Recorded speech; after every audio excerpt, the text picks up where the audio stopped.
says, I also feel like I need to add weight training into my December to January training. I'm good aerobically, like a 4-cylinder turbo, but I could use a little more V8 grunt so I don't have to get into the red quite as often. What would be the best TrainerRoad plan for me to use to incorporate this off the bike portion of my training? Thanks for all your help, guys. So lots of questions there. First one, though, how long... The December, January weight training, if you're going to add it in, plan on making it a year-round thing. It makes no sense at all to add it in for a brief period of time and then just neglect it and let all those benefits go away. What about December, January, increase strength, and then after that, maintain? Absolutely. Perfect. Yeah. The point That's is you recommended.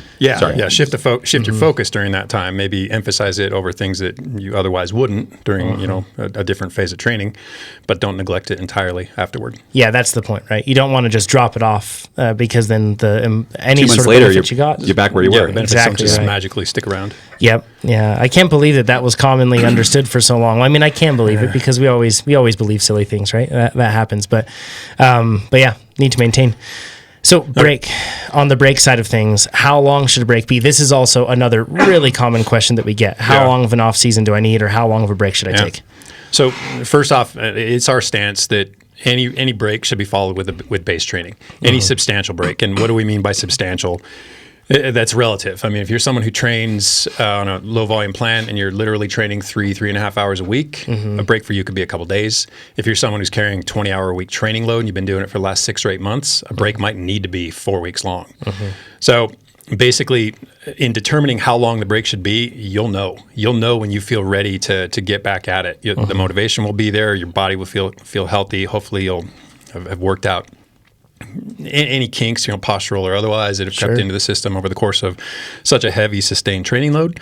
But you'll know. Yeah, one thing I wanted to add to that is a lot of the time, for some people, the motivation just does return.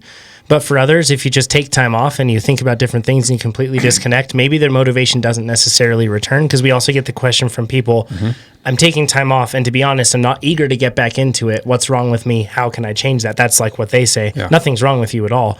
That's normal. Yeah, maybe it wasn't enough time off. Maybe that time off wasn't really time off. Maybe you just shifted from the bike to running or hiking or something that's still a little too strenuous and hasn't allowed you to return to that point of freshness. Yeah, and I'm kind of like that squirrel dog in life at times, in the sense that, like, if I can just focus on something else and then go after that, right? Yeah, and if you get caught up in other things, you might not get excited about that. So one thing that we talk about plenty of times is goal setting and going back and revisiting. If you are struggling for motivation, find something that you've always wanted to do with cycling, and maybe look at that and try to set goals around that. And that sort of thing, once you have the goals in place, it can really help with getting your motivation back. Yeah. So that's one side. Yeah. So again, how long a break should be, what's real for you, what constitutes a real break is relative, but probably nothing longer than 2 or 3 weeks. You can do 4 weeks for sure, but the concern at that point becomes training residuals. And we've talked about this a number of times, so I'm not going to cover it in any great depth. But basically, the residuals of your basic abilities last a heck of a lot longer than those of your specific abilities. But this is not the time to emphasize specificity. So we're not really concerned if those high-end forms of fitness fall off. They're easy to get back, and they're not timed properly anyway. You don't need them right now. So the real concern is your aerobic base, especially and primarily because it takes so long to build. This isn't something that you hop on a bike and 4 weeks later you've got this high level of base fitness. I mean, it can take literal years, and if you've invested a great amount of time, it doesn't take a heck of a lot of time to lose a whole lot of that investment. Sadly. So you want to stay on top of it. But the beauty of it is in order to maintain it, and this goes hand in hand with maximum strength. So if you cultivated a high level of maximum strength, high level of aerobic capacity, they're similar in the extent that you don't have to do much to touch them up. So we're talking over the course of these residuals last, according to Vladimir Isserin, in the ballpark of 30 days plus or minus 5 days. So we're talking 25 to 35 days, and you're going to start to see a decline that's going to be pretty hard to get back on top of. So within that time period, the 2 weeks, the 3 weeks, maybe the 4 weeks that you take off, just touch it up with every 2 weeks a workout, a strength workout, or in this case, an aerobic endurance workout. Do a 90-minute trainer ride, a 2 or 3 hour outdoor ride, but just do something that equates or aligns evenly with your level of fitness. Something that you would have done anyway in the middle of a training block. Just do one of those workouts.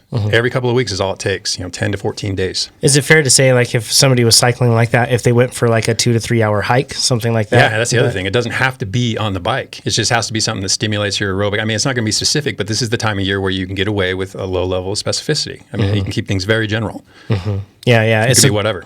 So really, like the two things on weighing how long the break should be, that's a really good guideline in the sense that like this is where you'll start to see diminishing returns, so or losses, I should say. I should at least say if you want to stay off the bike even longer, if you want to remain relatively sedentary any longer, it's going to start to cost you pretty heftily. So measuring that plus your desire and eagerness to train and everything else like that, that's kind of where you're at with it. I find a 2-week gap seems to work for just about any athlete. By that point, if you're not itching to get back on the bike, I'd be surprised, but 2 weeks seems to work real well. Now, to his question about which training plan he should pick because he's going to be doing strength training, I don't think that he should necessarily look at like which plans allow for strength training necessarily, and then instead he should look at integrating strength training into his plan. Yeah, none of them are really built around a strength training program. You have to figure out where to weed that in, where to time it relative to your harder workouts, your easier workouts. Strength training pairs really well with low intensity workouts.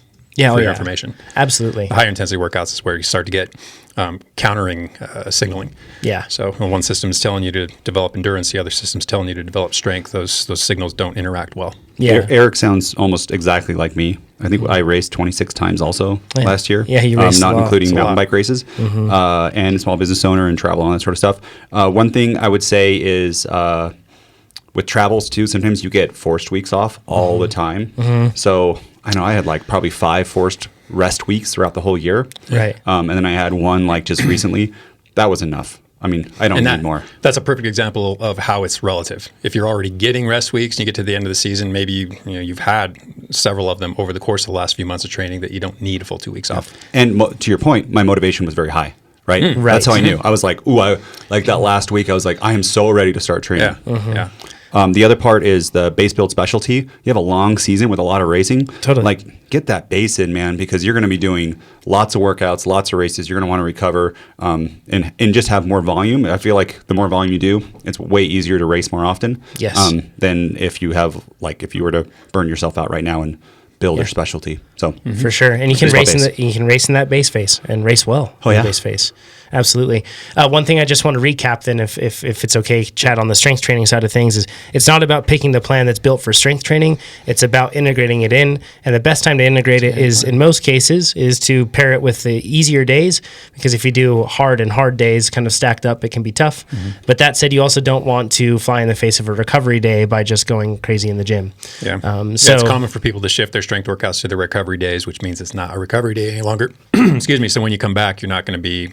that's the beginning of your downward spiral. It's not a good idea. Yep, absolutely. And it's That's also what I'm doing.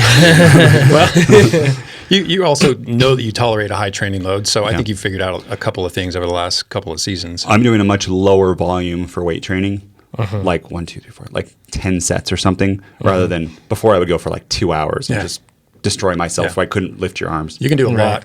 Especially from an endurance perspective, you can do a lot in terms of strength with 20 and 30-minute workouts. Quite a lot. Yep. Yeah. 30 minutes, that's my goal.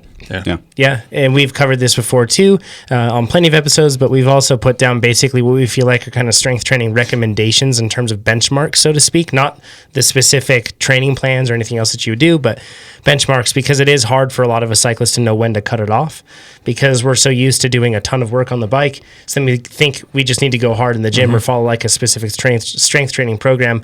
But if you're really just looking for strength that helps you become a faster cyclist and a more healthy cyclist and healthy athlete all around, those are what we have, and you can look those up on blog.trainerroad.com as well. If you like this video, make sure you give us a thumbs up. If you didn't like this video, you can give it a thumbs down, but let us know what you would have done differently in the comments below.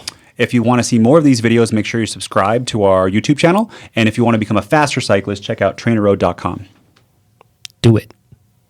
If you think I have better hair than Jonathan, give it a thumbs up. If not, leave a comment. My hair is better than his.